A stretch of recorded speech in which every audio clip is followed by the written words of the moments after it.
Number 1, जब आप सो रहे होते हैं और ब्रह्म मुहूर्त में उठ जाते हैं, हर रोज आपकी नींद इसी समय खुल जाती है, तो साथ ही यदि ब्रह्म मुहूर्त में ही कोई ऐसा सपना दिखाई देता है जैसे कि मंदिर में आप पूजा कर रहे हैं, मंत्रों का जाप कर रहे हैं, तो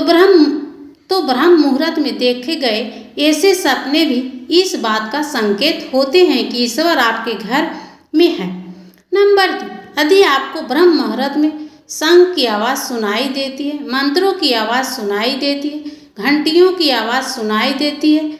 जैसे कोई आपके राम राम कह रहा है, ऐसी आवाज़ अगर आपको सुनाई देती है तो ये दूसरा संकेत होता है, जिससे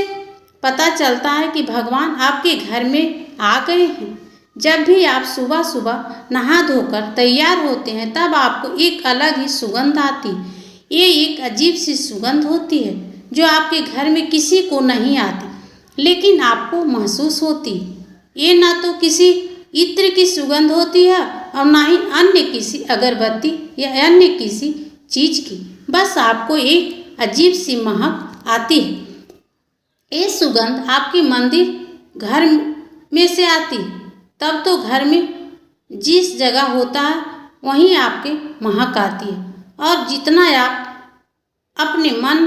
के मंदिर में पास जाते हैं उतनी आपको महक ज़्यादा आती है। दोस्तों, ये महक देवी देवताओं की होती है, जिससे आपको ये पता चलता है कि ईश्वर आपके घर में वास कर चुके हैं। अब नकारात्मक ऊर्जा होती है, जब इनका घर में आगमन होता है तब आपको घर के भीतर दुर्गंध आने लगती है, लेकिन जब ईश्वर का वास होता है तो सकारात्मक ऊर्जा का प्रवेश होता है, आपको सुगंध आने लगती है। ये महक बहुत ही अच्छी होती है, प्यारी सी होती है, मीठी सी होती है, जो आपका मन पूरी तरह मोह लेती है।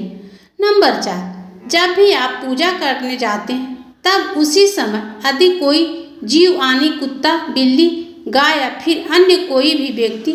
भिक्षु आपके द्वार पर आ जाता है और ये आपके साथ हफ्ते में 3-4 बार लगातार हो रहा है, तो आपकी पूजा करने के समय ही वो आ रहे हैं, तो इसका मतलब है कि ईश्वर आपके घर में दस्तक दे रहे हैं,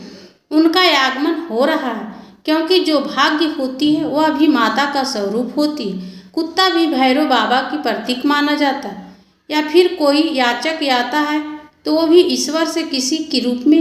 आ रहा है, तो हमें कभी भी इन्हें भगाना नहीं चाहिए, बल्कि उन्हें संतुष्ट करना चाहिए, अर्थात उन्हें भोजन करवाना चाहिए, उन्हें सम्मान देना चाहिए, पैसों या अन्य किसी चीज़ का दान करना चाहिए। लेकिन सबसे बड़ा दान भोजन का पानी माना जाता है।